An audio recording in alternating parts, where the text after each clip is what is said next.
کاتێک قسە لەسەر باڵاپۆشیەکەین باڵاپۆشی سیستمێکی کۆمەڵایەتیە بۆ تێکەڵبوونی ژن و پیاوی نامەحرەمە خی گەورە کاتێک باڵاپۆشی لەسەر ئافرەتی مسلمان واجب کردووە بۆ کاتێکە کە لەگەڵ کە پیاوی نامەحرەم بیبینێت ئەگەرنا خۆ لە ماڵ هەموو ئەزانین ئافرەت لە ماڵی خۆیان و لە لای مەحرەمی خۆیان باڵاپۆشی واجب نێ لەسەری بەڵام کاتێک تێکەڵی کۆمەلگا ئەبێ باڵاپۆشی واجب بۆ لەسەری بۆیە کەواتە ئەمە سیستمێکی کۆمەڵایەتیە بۆ تێکەڵبوونی ژن و پیاوە کاتێکە لە دەرەوە یەکتری ئەبینن بۆیە لەم ڕوانگەیەوە گەر سەیریکەین باڵاپۆشی دکتۆر محەممەد عەمارە کە بیرمەندێکی ئیسلامیە ئەفەرمێ ئەڵێ وردەکاری باڵاپۆشی لە قورئانە خۆی گەورە باسی کردووە تەنها ئەو سەرپۆشە نییە کە ئێمە ئەیدەین بە سەرمانە وەکو ئافرەتی مسلمان باڵاپۆشی تەنها ئەوە نییە خۆی پەروەردگار باز لە کۆمەڵێ ڕەهەندی تری باڵاپۆشیەکە بۆ نمونە باز لە چاو داخستنەکە کاتێکە خۆی گەورە ئەفەرمێت سیر ینی سەیری نامەحرەم مەکەن ئەبینین لە پیاوانەوە دەست پێ ئەکا خۆی گەورە لە پێشە خۆی گەورە ئەفەرمێ قل للمؤمنين يغضوا من أبصارهم ويحفظوا فروجهم پیاوانی بڕوادار بڵێ بە چاویان داخن لە ئاستی ئافرەتی نامەحرەم لە دوای ئەوە خۆی گەورە فەرمێ وقل للمؤمنات يغضضن من أبصارهن ويحفظن فروجهن ولا يبدين زينتهن هەتا کۆتای ئاەتەکە کە باسی ئاەتی حیجابە کەواتە بۆ پیاوانیش و بۆ ئافرەتانیش چاوداخستن بۆ ئەوەی کە تووشی حرام نەبین و تووشی نەزەر نەبین ئەمە فەرمانی خۆی پەروەردگارە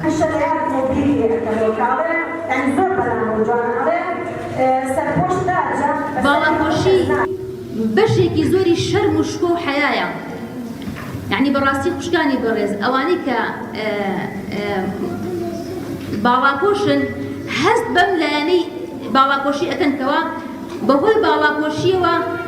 خاوەنی شەرم و شکۆ و حەیان و شەرم و شکۆ و حەیاش لە ئیمانەوەیە ئیمانی سەرچاوەکەی لە جێبەجێکردنی فەرمانەکانی خۆی گەورەوەیە کاتێک کە ئافرەتێک باڵاپۆشە یاخود کاتێک کە پیاوێک لەبەر ئەوەی کە خوا فەرمانی پێکردو چاویدا ئەخات کاتێک کە پیاوێک لەبەر خوا ڕیشی هێشتوتەوە یا هەر فەرمانێکی تری خۆی گەورە جێبەجێکە هەر هەمومان وەکو بەندەیەک هەر کەسمان بەو شێوازەیەکەوە خوا چۆن فەرمانی پێکردوین هەست دەکەیت ئەو جێبەجێکردنی فەرمانە بەشێکە لە ئیمان و ئیمانیش بەشێکی گەورەی شەرم و حەیا ئیمانە کەواتە پاراستنی ئەو شەرم و حەیایە جێبەجێکردنی فەرمانەکانی خۆی گەورە و باڵاپۆشی حکمەتێکی تری یاخود بەهایەکی تری پاراستنی عەورەت و لاشەی ئینسانە بەڕاستی ئینسان بەجل و بەرگەوە جوانە ئینسان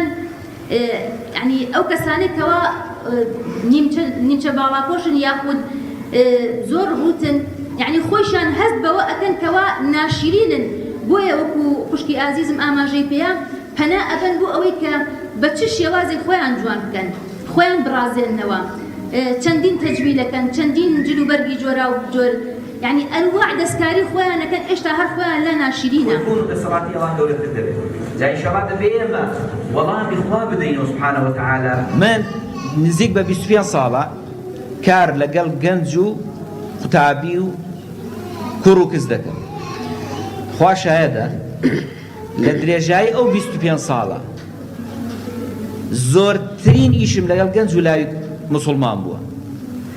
نەمبینیوە خەڵکێک سکاڵایەک بێنێتە لای ئێمە لە زۆربەی مەتافەکانی ژیانیشمدا بەرپرسیارەتیم هەبووە لەو کار و گەنجانەدا کە ئیشم کردووە نەمبینیوە گەنجێک لە خوشکێک بێتە لای من سکاڵایەک بکا بڵێ من لەلایەن ئەو کڕۆ تەحەڕوشم پێکراوە سوبحان الله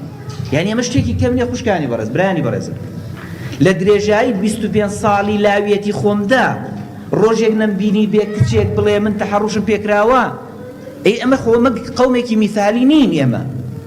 ئێمە گەلێک نین فریشتە بین بەڵام بەڕاستی پەروەردەی ئیسلامی ئێمە جیاوازە بەڕاستی ئەو مەشروعە ئیسلامی کە خەڵکی مسلمان و دیندار پێیەتی لەگەڵ خەڵکێکی ئیلحادی و فەساد کە کۆمەڵگای بەرەو هەڵدێر بردووە زۆر جیاوازە ئێمە لەو بۆنە و یادانەدا